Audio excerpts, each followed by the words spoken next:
Saludamos al sociólogo Decio Machado, analista político, experto en geopolítica, muy reconocido por su trabajo en comunicación estratégica.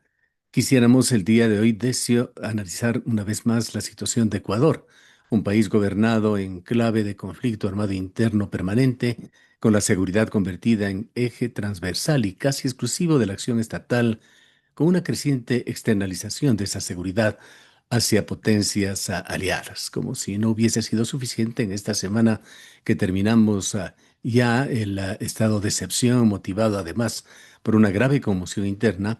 El presidente de la República ha rematado con el decreto 424, que de alguna manera pretende redefinir esa figura del conflicto armado interno. Quisiéramos conocer cómo ve usted la situación. Bueno, yo creo que el decreto no define mucha cosa nueva más allá de la intervención de la cooperación internacional, es decir, en el marco militar, del represivo, ¿no? Es evidente que están hablando de tropas norteamericanas en este caso, de acciones militares junto con los norteamericanos, con las tropas estadounidenses y que de alguna forma se les da inmunidad, que es impunidad, digamos, a cualquier tipo de acción que sea violatoria del marco normativo existente en el país, del marco constitucional y evidentemente violatoria de los derechos humanos. Eso es, yo creo que es la novedad que está en el decreto. Lo demás, de alguna forma, es una reafirmación en sí mismo de lo que ya tenemos, es decir, la capacidad, digamos, de amnistía del presidente de la República. Eso ya estaba aprobado en una ley anterior. Digamos, el marco este de mantener las lógicas del estado de excepción permanente, que es un marco violatorio de las garantías y los derechos constitucionales en el país. Es decir, realmente estamos viviendo en un país sin, digamos, sin reglas. Y digo sin reglas, o sea, sin marcos constitucionales, sin derechos, es decir, porque los decretos de excepción, o sea, la excepcionalidad permanente lo que hace es, de alguna forma, generar una lógica que en el marco de intentar, digamos, definir que esto se estructura en los ámbitos de la seguridad, lo que se hace es violar, digamos, los derechos y garantías que tienen todos los ciudadanos ecuatorianos. Por lo tanto, me parece que ahí no hay novedad y la novedad en todo caso estaría en la intervención extranjera en el país y este marco de impunidad a las acciones que se puedan dar y que sean violatorias de los derechos humanos o del marco constitucional, como digo, cuestionado por los decretos, por los estados de excepción permanentes, es decir, pero digamos a los derechos y garantías que deben tener todos los ciudadanos del país. Por lo Esto tanto, de creo que las tropas extranjeras se convirtió en un tema recurrente para Daniel Noboa, pues en el 2025 consultó ya, y esto, aunque sea redundante, a nivel de consulta popular. Y entonces el pueblo ecuatoriano rechazó la presencia operativa de fuerzas extranjeras. ¿Qué implica que Ecuador, ahora, el presidente, intente otorgar inmunidad?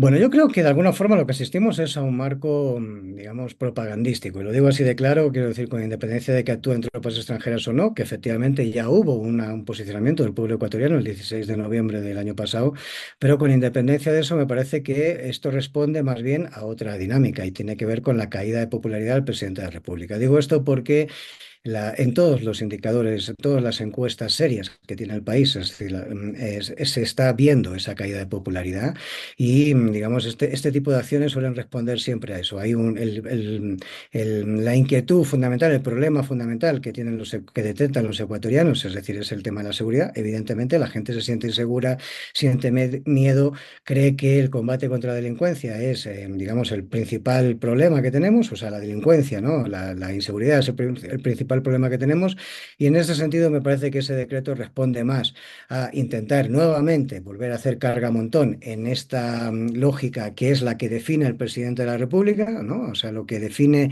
la política gubernamental básicamente ante la falta de éxitos en todas las materias, es decir, no tenemos resuelto la crisis de salud, no tenemos resuelto la crisis de educación, no se generan empleos, es decir, lo que está viendo es un incremento de la precarización laboral, etcétera. Quiero decir, ante la pérdida de capacidad adquisitiva por parte de los ecuatorianos, etcétera. Es decir, lo que nos encontramos es nuevamente una nueva vuelta de tuerca, digamos, en el marco del combate contra el crimen, que es una demanda social, pero que en este caso, es decir, pues se encuadra en esto. Una cosa que además yo creo que se ha definido en Washington, posiblemente, es decir, porque hemos visto al presidente que vuelve con ese decreto inmediatamente después de reunirse con algunos miembros del marco de la seguridad norteamericana, concretamente, fundamentalmente con el secretario de guerra, ¿no? Que es como se llama así el ministro de Defensa en los Estados Unidos. Por lo tanto, me parece que eso es lo que tenemos. Vamos a ver cuál es el tipo de actuaciones que hay de tropas extranjeras. Yo no creo que haya muchas acciones de esas características, sino más bien veremos cosas que ya hemos visto, es decir, acciones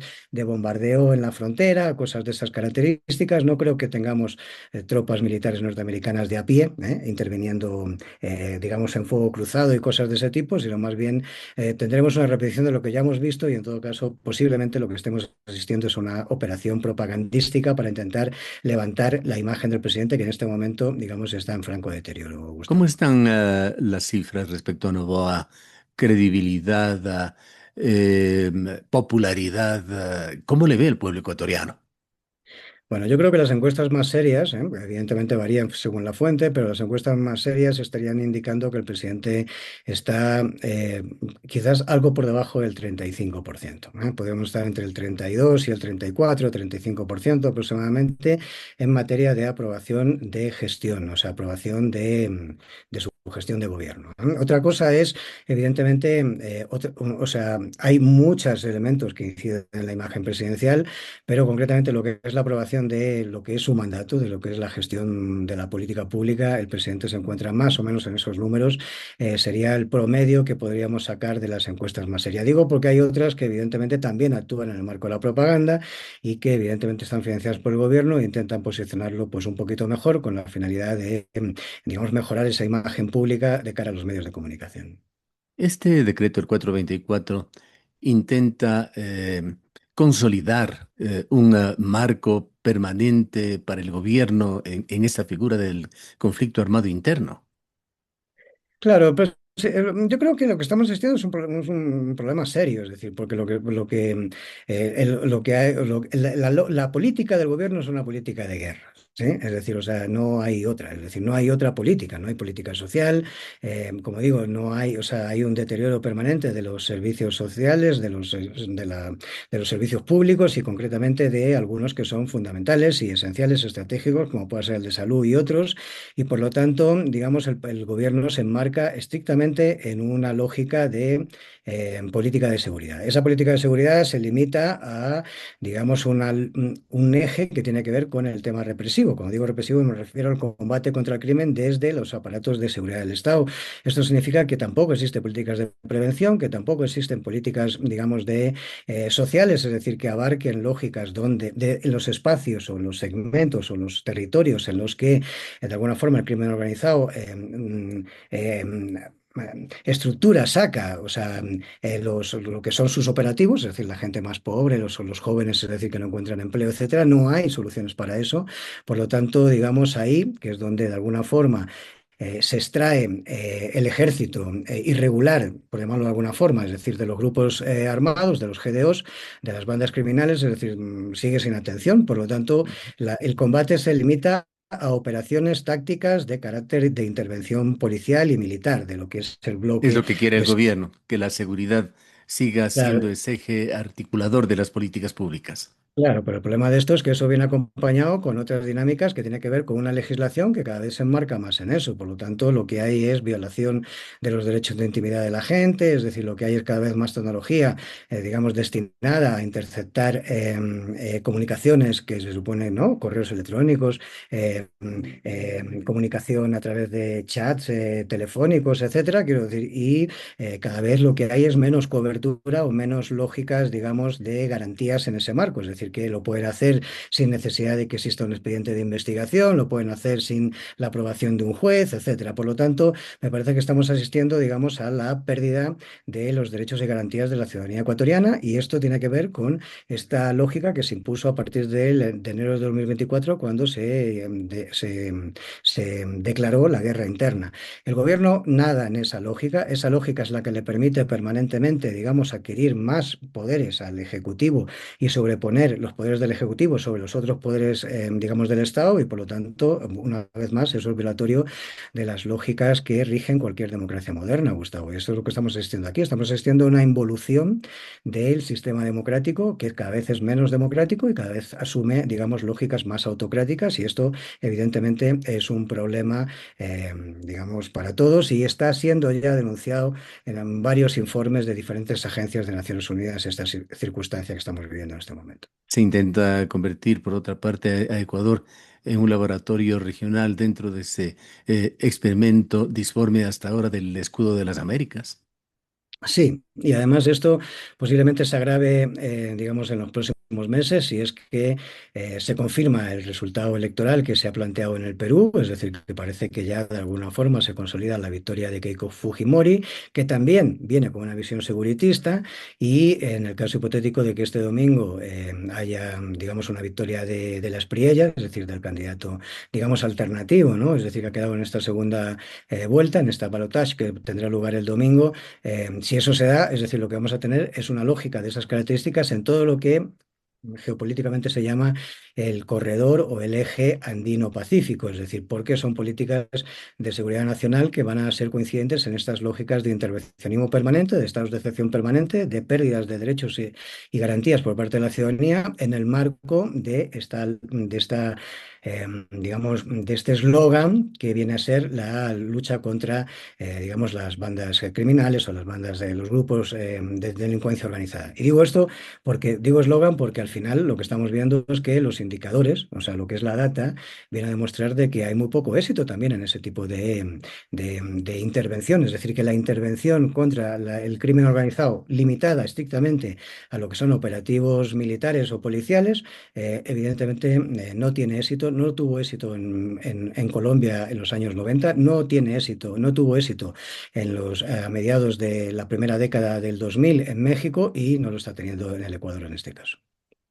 ¿Cómo operaría eso de indultar o conmutar penas a militares, policías y civiles que actúen en operativos, amnistías, a futuro?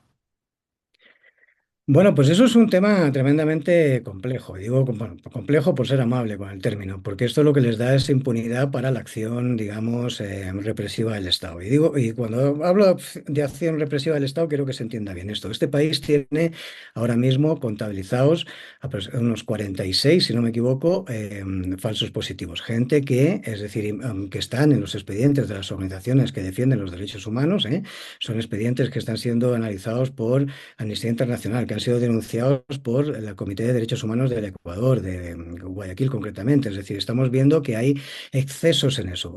Digamos, el elemento más referencial de esto han sido los 4 niños de las Malvinas en Guayaquil, ¿no?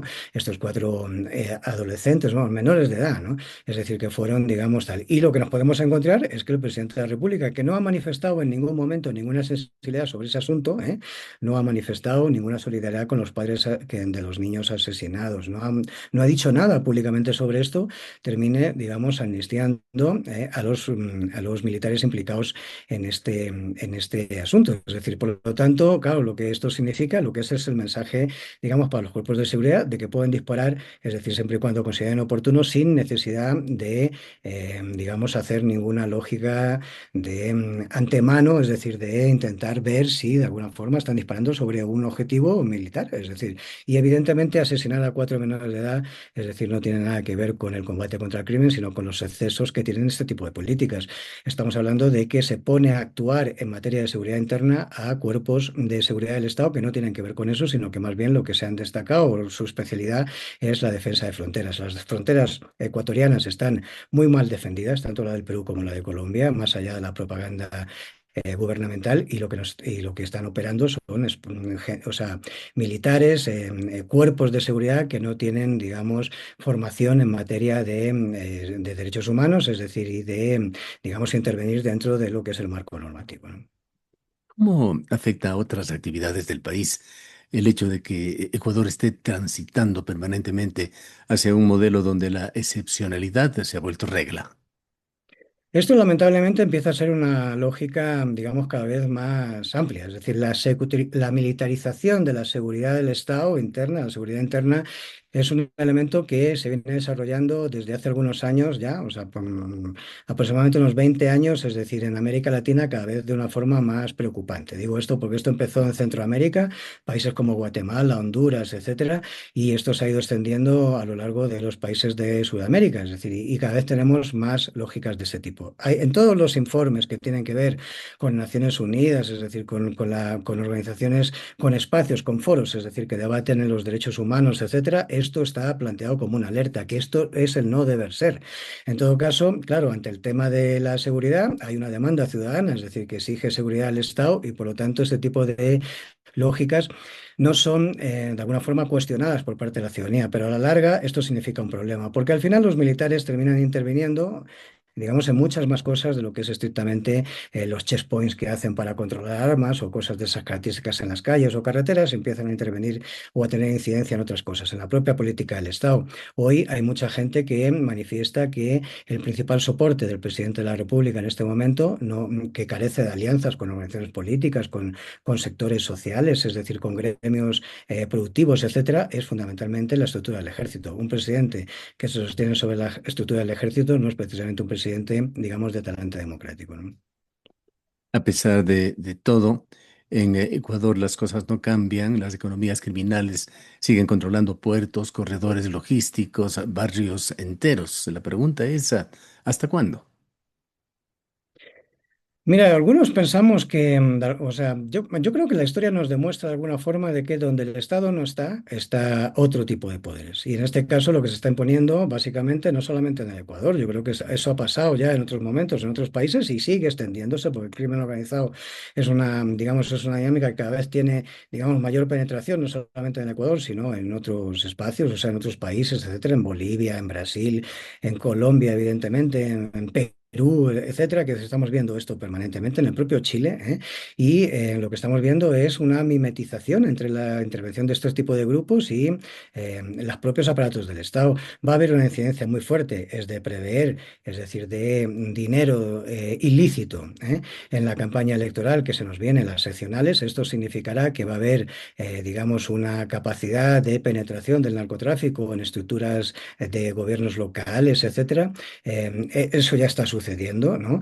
Y de alguna forma todo esto al final lo que termina racionalizando es una dinámica, digamos, de permeabilización entre estructuras de poder, el poder ilícito y el poder teóricamente legítimo, que es el que deviene de la democracia. Yo creo que de alguna forma estamos viviendo eso. Esto es muy grave, es decir, y eso es la consecuencia de que no hay éxitos en la política, digamos, de combate contra el crimen, Gustavo. Quiero decir que tiene que ver con la falta de eficiencia en estas lógicas. Lo que estamos asistiendo es un aparato de propaganda enorme, es decir, dado la falta de resultados. Esto es muy habitual en los gobiernos que, digamos, ineficientes, ¿no? Es decir, en la gestión de lo público. En 6 meses estaremos acudiendo a las urnas. ¿Cómo se relaciona el adelanto de elecciones con esta estrategia de seguridad del gobierno?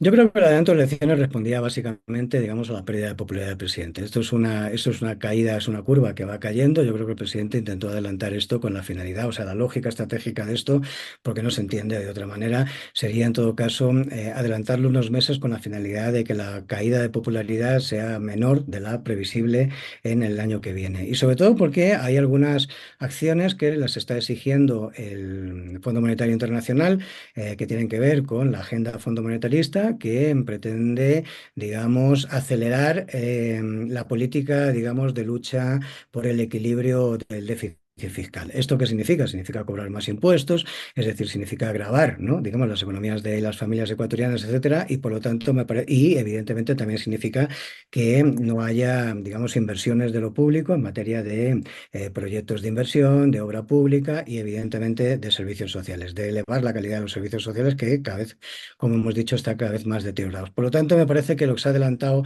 son las elecciones, digamos, para tener un marco un poquito mejor del que podría tener en el mes de febrero. No veo otra lógica en eso y lo que estamos asistiendo ahora son a múltiples informes que tienen que ver con agencias climatológicas y con, digamos, espacios especializados en temas de estos en los que nos viene a indicar que posiblemente se han equivocado gravemente porque nos podemos encontrar con un fenómeno como el del Niño dentro de este año, a la gravedad del fenómeno y no el año que viene, es decir, que fue elemento justificador de esto. ¿Qué podría pasar? Y aquí termino. Podría pasar que hay como unas siete, digamos, demandas de inconstitucionalidad, recursos de inconstitucionalidad en la Corte Constitucional y lo que podríamos encontrarnos es de que si este fenómeno se da, digamos, dentro de este año, la Corte Constitucional disponga que es ilícito haber adelantado las elecciones y las posponga otra vez para el mes de febrero. Es decir, podríamos encontrarnos con ese nivel de estupidez, es decir, consecuencia de este tipo de acciones del gobierno y del CNE, que no tiene autonomía, sino que responde a la lógica del Ejecutivo, digamos, podríamos encontrarnos con eso, lo que significa, evidentemente, volver a patear todo el tablero de lo que se está dando en este momento, primarias que van a ser inmediatamente, van a ser en breve, es decir, elección de candidatos y todo este tipo de cosas, donde las organizaciones políticas y las diferentes fuerzas en las diferentes provincias y capitales del país ya se están organizando. ¿Qué tipo de democracia se está construyendo en el país con los incidentes que se han dado con varios alcaldes, con esta democracia que emerge cuando la seguridad se ha convertido en un principio organizador del sistema político? Bueno, yo creo que asistimos a una cosa que, bueno, depende de de la referencia académica que uno utilice, digamos, tiene diferentes términos, pero estamos hablando de una democracia, digamos, que no tiene libertad competitiva. Es decir, que el marco de la democracia se da simplemente porque existe un proceso electoral, pero el proceso electoral, digamos, cada vez está más inclinado. Por lo tanto, estamos hablando de democracias autoritarias, de democracias de muy baja calidad, democracias que no son en el fondo democracias. Es decir, se mantiene una lógica, digamos, una imagen, un escaparate, ¿no? Una visión a lo público, es decir, de que existe democracia porque existe votaciones, existe sufragio universal, es decir, pero evidentemente ese sufragio universal carece de garantías y no existe, digamos, competencia igual, o sea, igualdad en la competencia, sino que la cancha está inclinada y lo estamos viendo, es decir, no es casualidad de que los alcaldes que caen son alcaldes todos, es decir, que tenían, digamos, una posición protagónica en las próximas elecciones, es decir, Guayaquil, el alcalde de Cuenca, la prefectura de Guayaquil, del Guayas, en fin, todas las cosas que estamos viendo, el acoso, derribo a Pavel, etcétera, son los que en las encuestas aparecían como, digamos, los que mayor intención o mayor simpatías levantaban entre el electorado, por lo menos en este momento. Y esto significa, evidentemente, que se está trabajando, digamos, estratégicamente con eso. Me ciño, dado que ustedes de Cuenca ponen ese ejemplo, ¿no? ¿Qué se ha hecho? Se ha bajado al alcalde de Zamora, más allá de, digamos, de las opiniones que podamos tener cada uno sobre la personalidad o sobre la gestión pública de este alcalde. Evidentemente ahora lo que se ha abierto, digamos, es un espacio en el que puede ganar cualquiera y con cualquiera negociará el gobierno, es decir, después de que gane, es decir, es la lógica que está haciendo este gobierno sistemáticamente y la está haciendo con bisturí en los sitios en los que entiende oportuno hacerlo porque son estratégicas. Cuenca es la tercera ciudad más importante de este país, ¿no? Bueno, el gobierno intenta mostrarse fuerte y con esta pregunta concluimos.